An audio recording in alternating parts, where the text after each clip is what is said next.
Well, hello there everyone. This is ArnarJohn and I'm here to record myself to give you a slight Krita tutorial. Now then, let's start by picking ourselves a new file right over here. And as we can see here, we have the option of picking a lot of variants of different styles. But if you're a guy like me who wishes to print out his images, then let's click either A4 or A3 right over here. So let's click A4, mostly because it's a more common form of paper. So we have here, it's a guy, he's a piece of sheet, but you think, oh, I want to rotate this. I can't rotate this. Can I rotate this? No, you cannot, you silly little bing bong. We go to image, and we go to rotate. And we click image rotate, or we just do this. And let the magic begin. Boom! There we are. Now, the main reason why I picked the image like this is for like somewhat more comfortable feeling for the audience to look upon. Because it would be way less comfortable if the other route would be horizontal. Anywho, what we can also do is use the key combination of 4, 6, and then 5. I think 5 is the reset, but you can see I'm using 4 and 6, and it's altering by 15 degrees. Anywho, back to the tutorial. Now we have layers over here, and if people are wondering, Arna, my thingy does not look like your thingy, that's because you have to give yourself time to alter things, and I'm not changing anything. I'm not going back to default and doing this hard and showcasing how I did all this. If you like this setup, then you can use it. If you prefer to have the default, you can use that. But I'm gonna use it like this, because then I can have all my tools over here, the coloring over there, and then if I have something selected, then I have this over here. And then if I want to check out my layers, it's over here. And then if I want to use a specific brush or tool, then I can use this over here. Alright. Now I'm going to use the pixel because it is the most comfortable tool to use. And we can alter the size, and it does not matter with the 0.5, 0.37, and 38 or something. Because there is no such thing as 0.5 pixel, 0.1 pixel. It's just precisely the 10 pixels that we showcase over here. So Control C to undo this, and away we go. So let's start with the basic principles of, we have the base layer, and then we have another layer. But when it comes to me and drawing, is that I like to have 3 layers. One for outlines, we click this, outlines. One for color, one for shading / lighting. Anywho, now we're going back to the outlines. We're going to select that and we're going to have some fun. Now I'm going to use a square. I'm going to be a square guy, and we can press shift, and you can see it's if I press shift, it's going to be each and every single wall of the square is going to be pixel accurate to each other. If I don't, then this happens. So keep that in mind. Shift, experiment with shift, and you're going to have fun time. Anywho, now we got our square. Now we're going to use the select tool. We could use this here. And you can see we have this selected. Oh no, we have something on the outlines. Whatever shall we do? Don't worry, you don't have to do another square. We can do it like this. We can press Alt, and you see the minus button. And we unselect the area that we don't want to be selected. And this can be same about this. This. Hold on. It's blah blah. And this, wow. And well, of course these also, but we're not gonna bother with that at the moment. And we can undo this all by just doing undo, undo, and undo. And I do, buckaroo. Now we can also not use a square, and we can use this thingy over here, and we can just select this part of the thingy. And now, when we use this, it's a straight line. There's no doubt about it. It's a straight, magnificent beast of a line. And what does this mean? Arnar, why did you put this extra effort? Because we want a perfect square. And we lose that perfect square as soon as we use this one over here. As soon as we alter just slightly, even though we have this pixel perfect, the app will just alter and give us those gray or extra pixels for no gosh darn reason. Anywho, now back to coloring. Now, because we have pixel perfect scaling over here, we can use the bucket. And now it's completely black. We don't want that. I'm just gonna use the red color. Perfect red color. There we go. And now we have our color. And now when I unselect, it should not be a imperfect pixel. It's just, it fits in like a glove. And here comes the shading. The shading is your best friend. Not just kidding. But I'm gonna also show, we could select the color like this. We could also use only using the select color. So let's say if I had blue somewhere else, and let's say we have these, and we have one over here, and we don't want to shade them. If we do this, we are going to get somewhat same result, but we want to color the red inside as well. So we can use this, and now it has selected both the outside of the blue circles and within the blue circles, because they share the same color. And we're gonna undo everything over here. It's undo it. There we are. And now we go to the shading, and we're gonna pick the airbrush soft. And when I started using this tool, I was like, oh my god, that thing is amazing. Look at that. Look at this. But if you want to use it for shading, it's kind of too dark, if you ask me. It's too dark immediately. So let's decrease that, and we're gonna use opacity, and we're gonna shrink it. What opacity does is that it's like the less amount of thickness or pressure that the tool or the brush or the pen, it's like, imagine yourself, you're holding a pen, and it's kind of like how the amount of pressure you put onto the paper. And you can see here, it looks much better this way. It feels much better. And this also works with lighting. As you can see here, it's quite bright. And then we can do it like this. And then we put like that, and then like that. And essentially we have made a mirroring of the top being darker, the bottom being brighter. And I'm gonna create another layer. And we're gonna have like a demonstration of like how lighting works and how the shading reflects it. So let's have a yellow square representing the source of light, and we're gonna pick this one over here, and we're gonna do it like so. Bleep.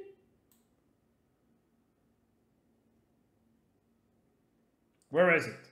Oh, that's because we haven't unselected the thingy, you little ding dong. Alright. Alright, now we have the circle, and it's gonna be like around. This is how it would look like if a circle directly beneath, a light source directly beneath the square would look like. Now if we move it over here, we can see that this would just be the thing that happens. So wherever the light source goes, the lighting goes, and the shade goes to the opposite direction. It's like, no, I don't want to be next to the light. Ow! And light like, I just like the light over here. It's nice. So that's how you have to think about when you are going to. That's what the thing you have to think about when you're going to, like, get a drawing, and you have to think about where is the source of the light and how will it affect my character. And now, why I want to have the outlines on top is like, okay, I'm gonna draw a little thingy over here to the side to show you why I have outlines on top.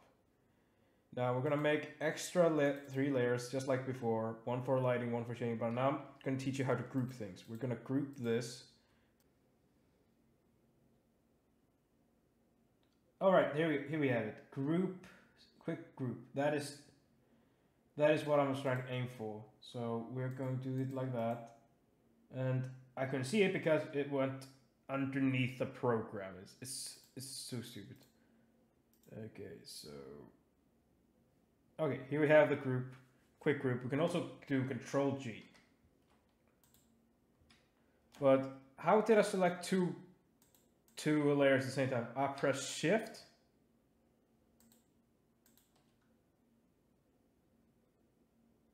Wait, why isn't there another layer? What the heck? Well, apparently I learned something new over here. Apparently if you select 2 groups and create a new group, you make a new group. But we're going to add another layer. Just like before, we're just gonna do outlines, color, and then we're gonna have shading. Now I always want to have a color in the middle, but we're gonna do outlines, and we're gonna make a, I don't know, a gap. Back to opacity to 100%. And it's white background. We click the black color, and we're gonna make cool looking guy. It's just a quick, and we want the colors to be, and we want to have a selected. Before we go, we want to select this, and then we press Shift. You can see the You can see the plus symbol. That means you have additional thingy, and we put it over here. And now we can go use the bucket, and we go to color, and let's make him blue. And voila, we made a guy with blue face. And you can see, even though everything is wriggly, the select tool makes sure that we are selected at the very edge between these 2 parts.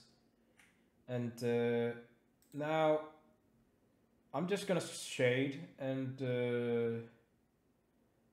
we're not gonna use the select tool, and I'm just gonna show you how it looks like if I use the select tool, and you can see, and I'm gonna use black, and we're just gonna decrease the size, and you can see that if I have black, it's unnoticeable that it affects the outlines, but you see it's leaking out of the outlines, and we don't like that. And you can see I'm picking specific areas for specific reasons, and you can see here I'm making it slightly more, and we don't want to have the hassle to erase all of this, but I'm going to showcase why it's better to have, like, you can see if we don't have the outlines on top, you can see like the lighting is going to affect how the outlines look, and it's not looking that much appealing. And for me, yeah, You can see now I can just not worry about, now I feel like the outlines are more popping out. It's more noticeable, the change. But now there's a problem with that, is that the shading is leaking outside the outlines. Now if you are aiming for a character that like has shading effect around himself, then that's cool. But now we have, if you're not, we're struggling. Now I'm cutting out the outline. Sorry about that. Now we have to like, in order to have pixel perfect feeling of this, we have to erase everything over here, and we have to see it's somewhat bugging, and now some of you are asking, Arnar, why aren't you using any of the fancy brushes? I will show you in a moment, but now, yes. Here is the reason why we use the select tool as soon as we can with the coloring. The coloring is always supposed to be at the bottom, because now we can select this, and when we shade, the only area that is affected is within the selected zone. So we can do it like that. Swoosh. As you can see, we don't affect the outlines at all whatsoever. And yeah. But if you like, you can also split the lighting and shading into their own layers. It doesn't matter, but it does help that you don't mix the shading. You start with the shading, then you do the lighting, and everything will look cool. But you can see now, I have no opacity on my brush, so this is how the spray pen, the airbrush soft, looks like without the altered opacity. When I first started, I'd kind of use it like this, but I learned that you want to be able to control how much of lighting you want. Like you can see here that it affects, I have one big with a 40-30%, and then I can always press additionally if I want one specific area to be more brighter. Same can be said about the areas that I want to be darker. I can, as soon as I feel like it looks nice, it looks clean, to have some areas darker than others. And we want to have this part at the top slightly more darker. And yeah. But now when we have this grouped together, we can move everything at the same time. If I did not group this, look what happened if I would try to move it. What? So this is basic tutorial on how to use Krita and how to use the layer system / how to shade and whatnot. And you can always like see the changes, but if you like, but you can also use this, have the mouse over the layer, and you can then easily spot if there's like something off about the layer itself. Like let's say we are trying to shade with a color for some reason, and we can easily, even though it's like, it's barely, we can see it there, over here, but we can see it better over here. So if you accidentally like, whoops, I pressed the button over here, you can undo, and if you feel like it's still off, you can always look up this part of the program. It's tight that way. But yeah, and as much as I enjoy drawing things, I quite Oh yeah, I forgot. I didn't select. Look, this happens again. It's outside the...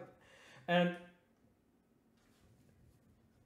you guys can tell me if you enjoy this.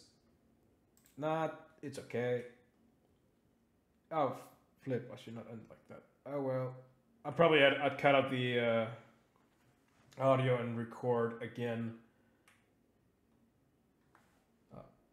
Maybe I should... yeah, I think I should also showcase... Yeah, well, I can also showcase the other select tool. Like, look, listen, this is like one. I can like do this, and wow, it's gone. What a thunkin'. Like, there's plenty of ways to like get rid of things. Like, look, I don't like this, so I'm gonna go. I could use the eraser, of course, but I don't like using it at the moment, so I want to use this, and boom, I can do that, and now I can go back to this, and then I can go back to...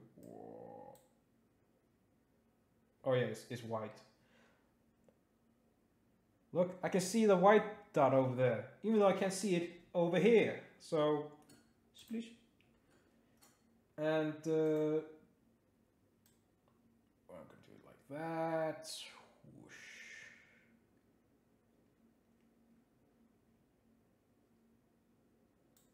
And then an extra one over here.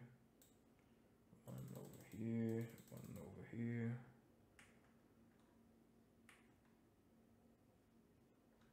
Yeah. And then, of course, change the we alter this, and then now then, this here is we're gonna end the recording over here, and I hope you guys enjoy this small basic tutorial on Krita and how to use the shadings, and how to use somewhat of the select tools over here, how using the brush, how to use the square, blip, and the circle, blip, and same, and the line is just a line. Don't think too much about it.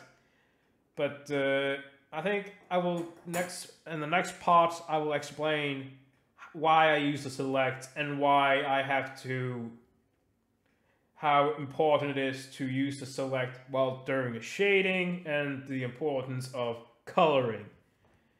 So I hope you guys enjoy this tutorial. Farewell, and have a wonderful day. Goodbye.